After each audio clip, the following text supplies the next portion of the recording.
Welcome to the video class. Today we will discuss the chapter 3 of class 12 accountancy.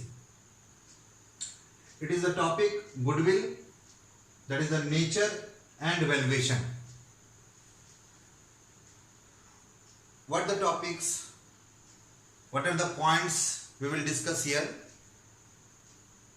First one, it is the meaning of goodwill. Second is the features of goodwill.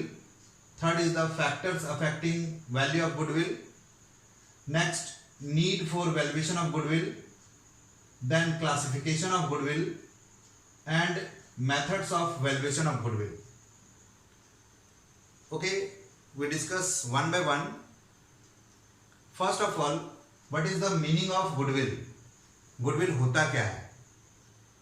Goodwill is the name and fame or reputation of business.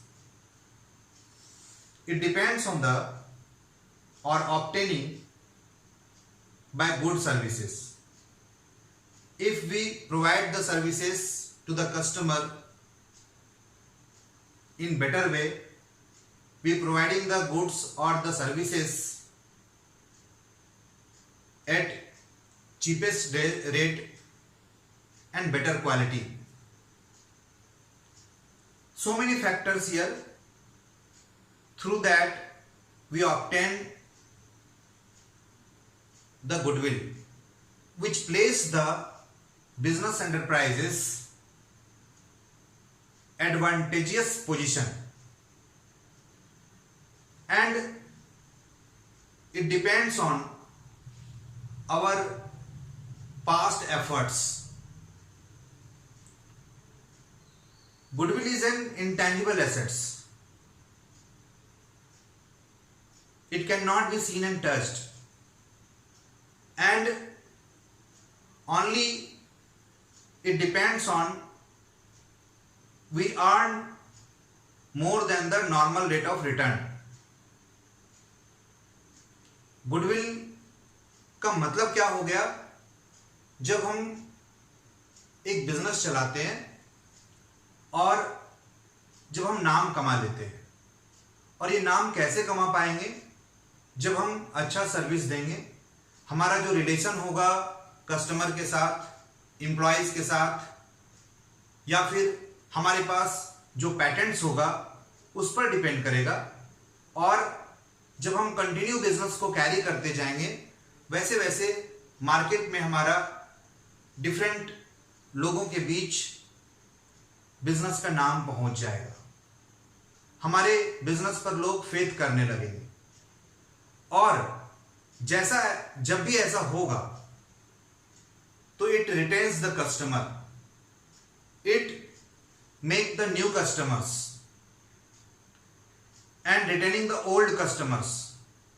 Through that we can earn more. It increases the turnover of the business organization. और जब हम पैसा कमाने लगेंगे, हम ज़्यादा profit कमाएंगे, हमारा सेल बढ़ जाएगा, तो ऑटोमेटिक हमारा नाम मार्केट में हो जाएगा और हमारे बिजनेस के ऊपर लोगों का विश्वास बढ़ जाएगा, which retain the customers, which make the new customers. And when we provide the better facilities and services during the sale or after sale, it brings the customer. They will come back again and again and increases our turnover as well as the profit. तो हम goodwill का मतलब क्या समझ गए? जो हम अपना एफर्ट लगाते हैं अच्छा सर्विस प्रोवाइड करने के लिए, बेटर फैसिलिटीज प्रोवाइड करने के लिए, एक जो अच्छा हेल्दी रिलेशन बनाते हैं कस्टमर्स के बीच, एम्प्लॉयज के बीच, और ये कॉन्टेक्ट्स जैसे पैटेंट्स हमारे पास अगर है, तो ऐसे कंडीशंस में हम अपने बिजनेस को बहुत आगे ले जा सकते हैं और इसके थ्रू हमारा जो मार्केट शेयर होगा वो बढ़ता जाएगा और इससे कस्टमर्स हमारे पास दिन प्रतिदिन बढ़ते जाएंगे। जो हमारे पास कस्टमर होंगे वो हमारे बिजनेस को छोड़कर नहीं जाएंगे।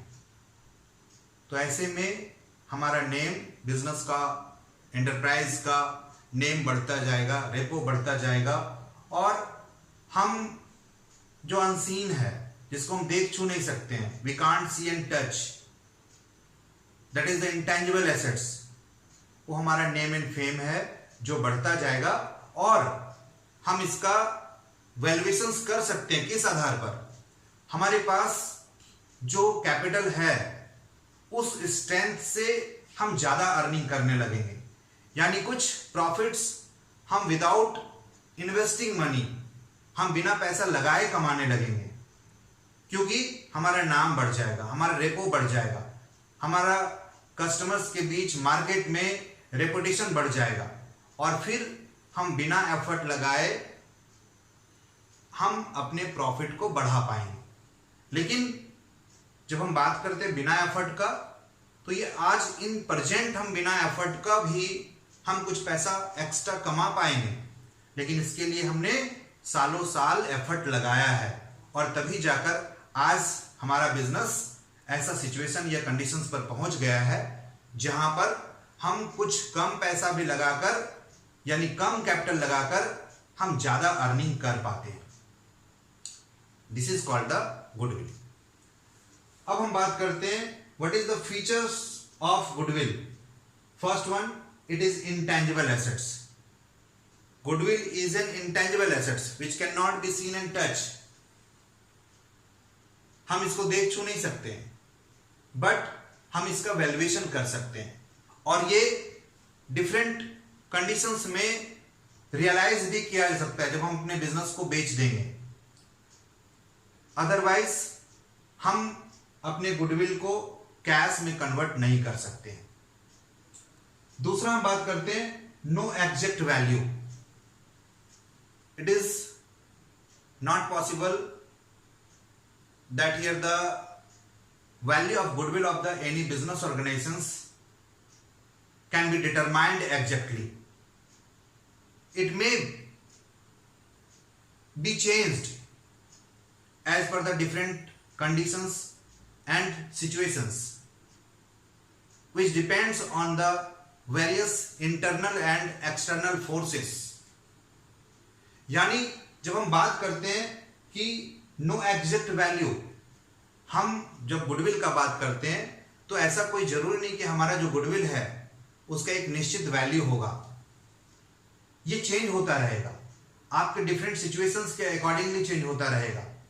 अगर हमारा मार्केट शेयर्स ज्यादा है तो हमारा गुडविल ज्यादा होगा, लेकिन जब बहुत सारे सिचुएशंस होते हैं, बहुत सारे कंडीशंस होते हैं, एक्सटर्नल और इंटरनल फोर्सेस होते हैं, जिसके कारण आपका गुडविल बहुत बार और भी बढ़ सकता है या घट भी सकता है। यानी एक एग्जैक्ट, हम जैसे एक प्लांट या मशीन या टेंजिबल एसेट्स का बात करते हैं तो एक एग्जैक्ट वैल्यू होता है कि भाई हमने ये सामान इतने का खरीदा है, 5 लाख रुपीस का है, तो 5 लाख वैल्यू है।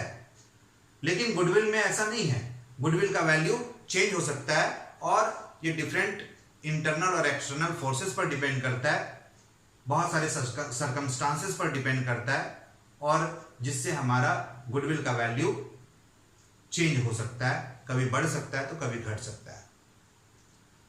Third is the attractive force. Goodwill is the attractive force. It attracts the customers,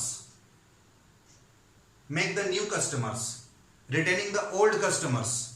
जो भी कस्टमर्स हमारे पास है, हमारा गुडविल भी बहुत बड़ा एक फैक्टर है जिसके आधार पर हमारे कस्टमर्स बनते हैं, या हमारे पास जो कस्टमर्स है वो रेगुलर हमारा कस्टमर हो पाता है या रह पाता है, या फिर नए नए कस्टमर्स को हम बना पाते हैं।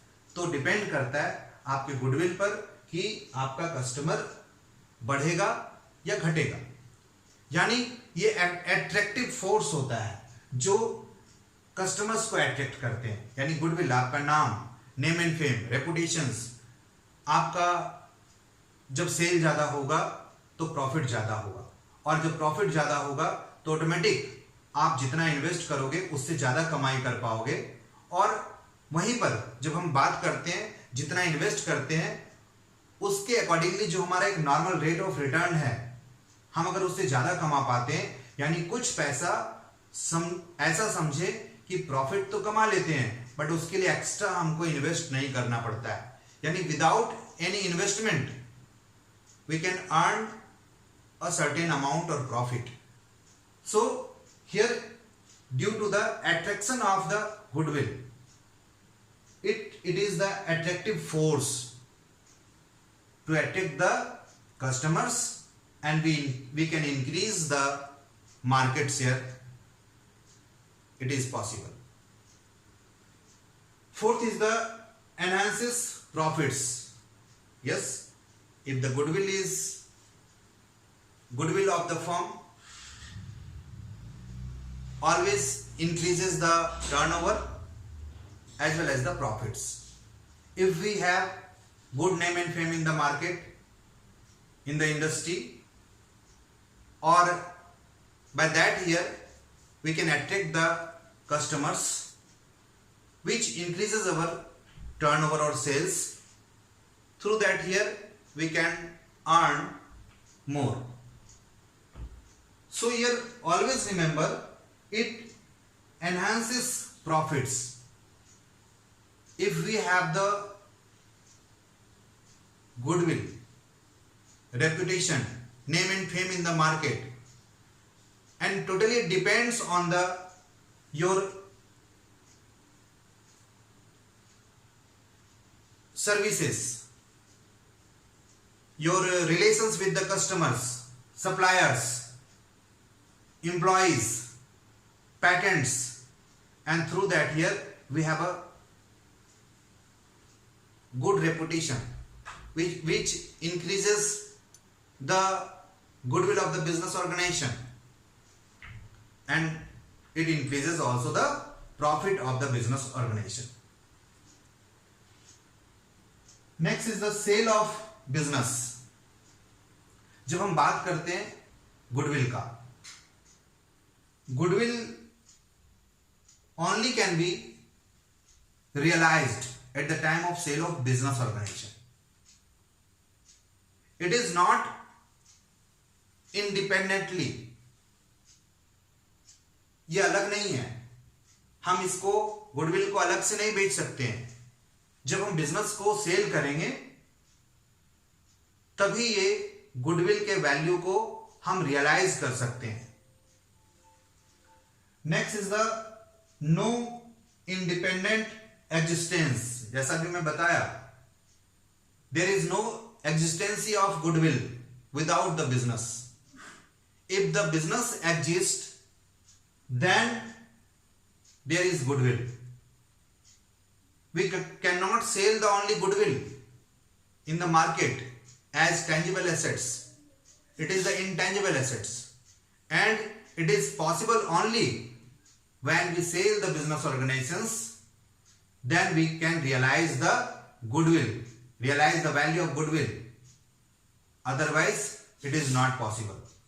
So we can say no independent existence of goodwill without the business enterprises or firm.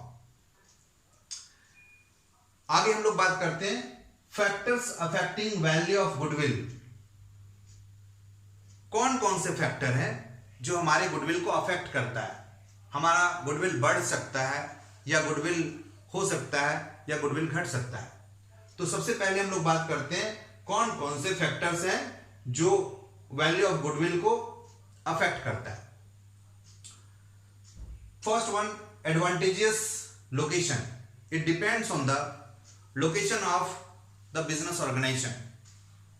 If it is the centre location, automatically its attract the customers because it is the convenient for the customers to reach the places. So always remember, when it is center location of the business organizations, it is the advantageous for the business organizations, which increases the goodwill. If it is not the center place, it is the remote areas or the place where we establish the business, where our business is situated, and it is not convenient to go to the places, then automatically it is not possible to increase our goodwill, because we can't sell the goods as we want, and it decreases also the profits. जब तक हमारा एक सही जगह नहीं होगा, centre place नहीं होगा, जहां पर कस्टमर को पहुंचना एकदम आसान हो, कन्वीनियंट हो, तो अगर हमारा सेंटर प्लेस होगा, अच्छा जगह होगा, जहां कस्टमर्स का टर्नओवर ज्यादा हो, जहां कस्टमर आसानी से पहुंच सकता हो, वहां पर सामान को बेचना आसान हो जाता है। और जब हमारा टर्नओवर ज्यादा होगा, प्रॉफिट बढ़ेगा, तो दैट मीन्स हम जितना पैसा लगाएंगे हम उससे ज्यादा कमाने लगेंगे, और इस तरह से हमारा गुडविल इंक्रीज कर जाएगा। हम अगला बात करते हैं efficient management. Yes, if it is the efficient management which increases the productivity and it minimizes the cost of the production, economies of scale, it depends on that, and by the efficient management it cut over the different expenses, which lowering the cost of the product and increasing the profit of the business organization. So depends on the efficient management, the goodwill may be increased or decreased. If it is the efficient management, it increases the profit, decreasing the different expenses, lowering the cost of the product, then automatic it increases our profit as well as the goodwill of the business organization. जब तक हमारा अच्छा management नहीं होगा जो अच्छा decisions ले पाएगा, और जब अच्छा मैनेजमेंट होगा, अच्छा डिसीजंस लेगा, हमारे कॉस्ट को मिनिमाइज कर पाएंगे, हमारा जो गुड है, क्वालिटी है, उसको इंप्रूव कर पाएंगे, जब एम्प्लॉयज की एफिशिएंसी को बढ़ा पाएंगे, तब हमारा जो गुड्स है वो कम से कम कीमत पर बन पाएगा। हम जब कम से कम कीमत पर बना पाएंगे तो हम कंपटीशन को फेस कर पाएंगे, हम गुड्स को मार्केट में इजीली बेच पाएंगे, जिससे दो फायदा होगा। एक तो हमारा प्रॉफिट बढ़ेगा, दूसरा वे में जब एफिशिएंट मैनेजमेंट होगा तो कहीं ना कहीं वो हमारे गुड्स यानी प्रोडक्ट जो बनेगा, जो गुड्स प्रोड्यूस्ड होगा, उसके कॉस्ट को कम कर पाएंगे, और जब कम कर पाएंगे तो हम एक तो ज्यादा प्रॉफिट कमा पाएंगे, और प्लस हम जब लोगों से, अदर कंपटीटर से गुड्स को कम में बेचेंगे, कम में सेल कर पाएंगे, तो ऑटोमेटिक हमारा जो टर्नओवर है वो इंक्रीज कर जाएगा, सेल इंक्रीज कर जाएगा, और इससे हम अधिक से अधिक प्रॉफिट कमा पाएंगे, जो हमारे गुडविल को यानी गुडविल पर डिपेंड करता है, और इससे हमारा गुडविल बढ़ जाता है। थर्ड हम बात करते हैं लाइफ स्पैन ऑफ बिजनेस। जब हम लाइफ स्पैन का बात करते हैं तो डिपेंड करता है कि आपका बिजनेस कितना दिन से चल रहा है। जैसे जैसे हमारा बिजनेस कंटिन्यू करेगा, लंबा चलेगा, हम वैसे वैसे कस्टमर्स के बीच में हम पहुंच पाएंगे, हम नए नए कस्टमर्स को बना पाएंगे, कस्टमर्स के बीच हमारा विश्वास बढ़ पाएगा, और तब हमारे पास अधिक कस्टमर होगा, हमारा अधिक सेल होगा।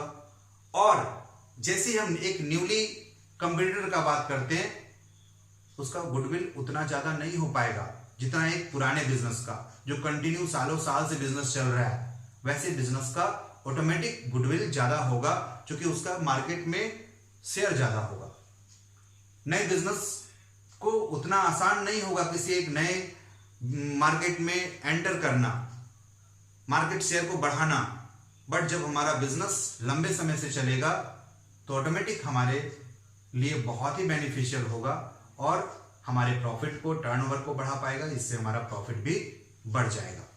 तो हम जब बात करते हैं life span of business, always remember when we carry the business organisations for long time, which increases the goodwill automatically, because we can contact the different professionals, different customers, we have a particular patents, copyright, etc., which are very beneficial for the business organizations, because the new business which establish our competitors cannot survive for long time or cannot compete us, वो हमको मात नहीं दे पाएगा क्योंकि वो नया होगा। लेकिन जैसे जैसे हमारा अगर एक बिजनेस बहुत सालों से चलेगा, लंबा समय से चलेगा, तो उसका मार्केट में कांटेक्ट बढ़ता जाएगा, बहुत सारी चीजों में डिफरेंट पैटेंट्स, कॉपीराइट वो ले पाएगा, अपने रेपुटेशंस को बढ़ा पाएगा, अपने अच्छा बिहेवियर, अच्छा क्वालिटी गुड्स, अच्छा सर्विस से मार्केट में एक पकड़ बना पाएगा और इस तरह से हमारा गुडविल अपने आप बढ़ जाएगा। Nature of goods, the goodwill depends on the type of goods what we deal. If it is the normal or the consumer goods, always more demand in the market, and if we are able to sell those goods easily, it increases the turnover. Through that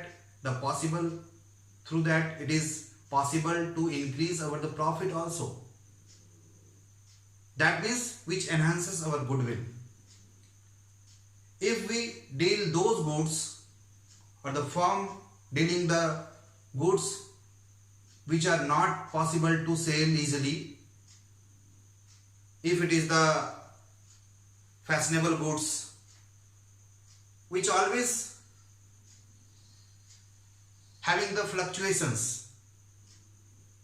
it is not possible to sell regularly, or it may increase or decrease. So if it is the fluctuations of the selling the goods in the market, then automatically the firm which deals such goods not having a good reputation in the market, and it does not enhance the goodwill of the firm. अगर हम लोग वैसे goods को market में बेचते हैं जो आसानी से बिक जाता है, जिसका डिमांड मार्केट में ज़्यादा है, तो ऐसे में हम जब सामान को आसानी से बेच पाएंगे, हमारा टर्नओवर बढ़ जाएगा, प्रॉफिट बढ़ जाएगा, तो हमारे गुडविल को ऑटोमेटिक वो बढ़ा देगा। लेकिन जो फर्म कुछ वैसे टिपिकल गुड्स को बेचते हैं जो आसानी से नहीं बिकते हैं, वैसे गुड्स जिसका डिमांड मार्केट में कम होता है, तो वहां पर जब हमारा सामान कभी बहुत ज़्यादा या कभी कम या कभी नहीं बिकता है, तो यहाँ पर एक फ्लक्चुएशंस आ जाता है। यानी सेल हमारा कभी बहुत हो रहा है तो कभी नहीं हो रहा है, कभी हम सेल नहीं कर पा रहे हैं, तो ये फ्लक्चुएशंस कभी भी आपके बिजनेस का रेपो नहीं बना पाएगा, मार्केट में नेम एंड फेम नहीं हो पाएगा और इस तरह से आपका गुडविल नहीं बढ़ पाएगा। अगला बात करते हैं हम लोग, that is the unique patent right. Yes, if we have the unique patent right, then only we the people can produce a particular goods, no others. अगर हम एक कॉपीराइट रखते हैं, पैटेंट्स रखते हैं, और हमारे पास अगर पैटेंट्स है तो उसके अकॉर्डिंगली जो गुड्स हम बना पाते हैं, शायद वो दूसरा बिजनेस नहीं बना पाएगा, दूसरा फर्म नहीं बना पाएगा, तो देन ऑटोमेटिक हमारा गुड्स मार्केट में ज़्यादा सेल होगा और ऐसे कंडीशन में हम अधिक से अधिक प्रॉफिट कमा पाएंगे और ये भी हमारे गुडविल को बढ़ा सकता है। Better customer services, when we sell the goods to the customer and providing the better facilities and better services during the sale and after sale services।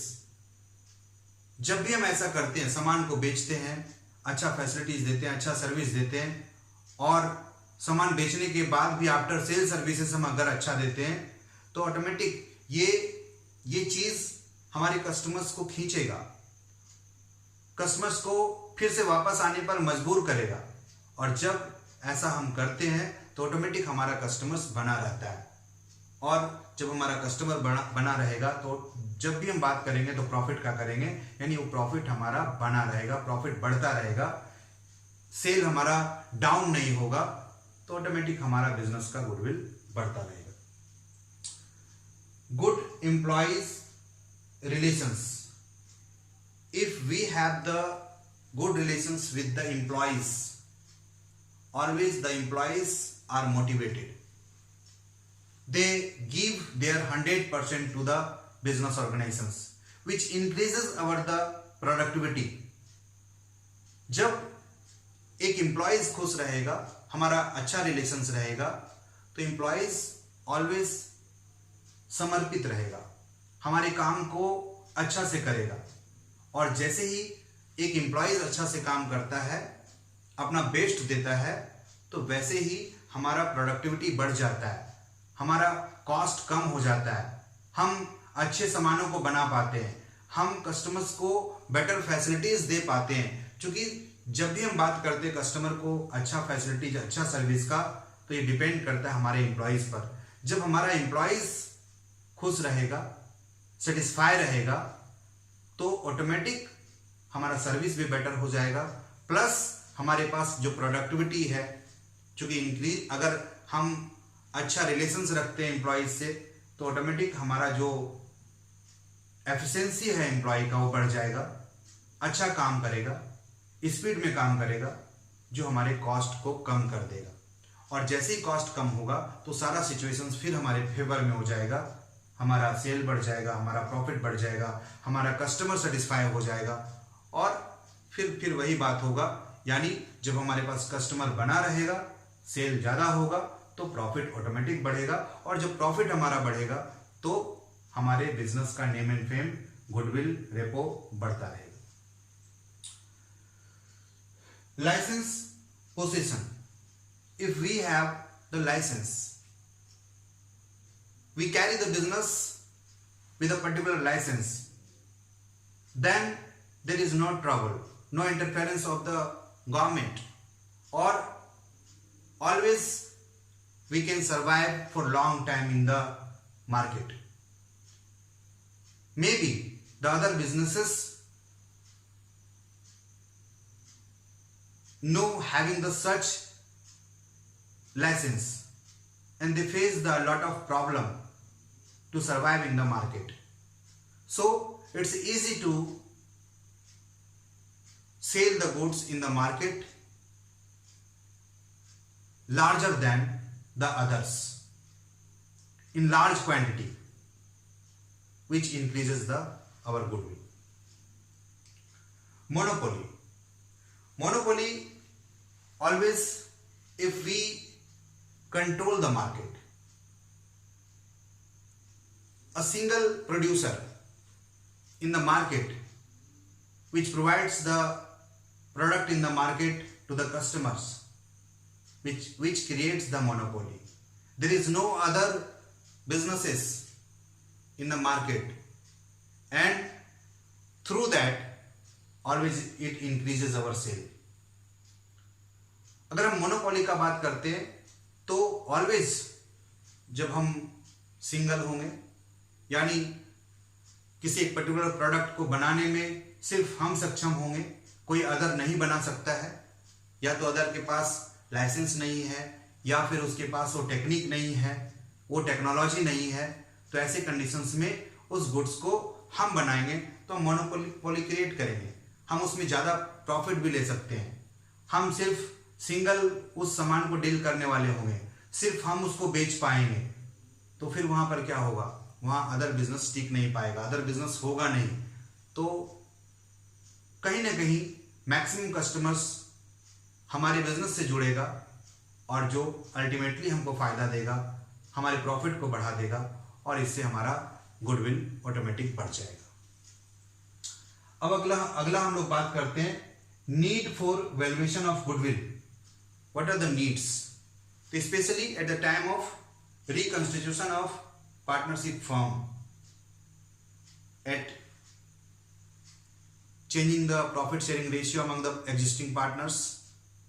Second is the at the time of admission of a partner, at the time of retirement or death of a partner, at the time of amalgamation of partnership firm, or when we are being converted into the company. If the firms are being to be converted into the company, then it is required to value the goodwill. So these are the need for the valuation of goodwill. कब कब ये goodwill का valuation करना जरूरी होगा? जैसा मैंने बताया, पहला तो अगर पार्टनर्स जो एग्जिस्टिंग पार्टनर्स है अपने प्रॉफिट शेयरिंग रेशियो को चेंज कर रहे हो, दूसरा अगर किसी न्यू पार्टनर का एडमिशन हो रहा हो, तीसरा अगर किसी पार्टनर का रिटायरमेंट या डेथ हो गया हो, चौथा जब हम बात करते हैं फर्म का अगर हम अमालगमेशन कर रहे हो यानी किसी दूसरे फर्म को मिला रहे हो, हम अमालगमेट कर रहे हो, किसी एक दूसरे फर्म को खरीद रहे हो, और अगला बात करते हैं तो जब हम अपने फर्म को अगर किसी कंपनी में कन्वर्ट कर रहे हो तो गुडविल का वैल्यूएशन मस्ट हो जाता है। अगला classification of goodwill. Classification of goodwill, there are two type of goodwill, purchased goodwill and self generated goodwill. Purchase goodwill, when we purchase a business and we pay the purchase consideration more than the actual net assets what we acquire from the business. That difference is called the purchase goodwill. जब हम किसी business को खरीदते हैं और उसका जितना net assets होता है, नेट एसेट से अगर हम लोग उसको पेमेंट यानी परचेज कंसिडरेशन के रूप में ज्यादा देते हैं, तो जितना हम उसके नेट एसेट से जितना परचेज कंसिडरेशन ज्यादा पे करते हैं वो डिफरेंस को ही हम लोग गुडविल कहते हैं, that is the purchase goodwill. Second is the self goodwill. हम एक बात और बता दें, जब भी हम बात करेंगे परचेज गुडविल को ही हम अपने बुक में रिकॉर्ड कर सकते हैं, जबकि सेल्फ जनरेटेड गुडविल को हम अपने बुक में रिकॉर्ड नहीं कर सकते हैं, नहीं करते हैं। और सेल्फ जनरेटेड गुडविल को सिर्फ हम कैपिटल पार्टनर के कैपिटल से एडजस्ट कर सकते हैं। यानी जब हम बात करते हैं तो परचेज गुडविल को we can record in the books of the business और firm, but self generated goodwill can not be recorded as goodwill, but it is adjusted with the partners capital as per the sacrificing और gaining ratio. What is the self generated goodwill? It depends on your business and the earning capacity, what we earn more than the actual normal profit, and accordingly we can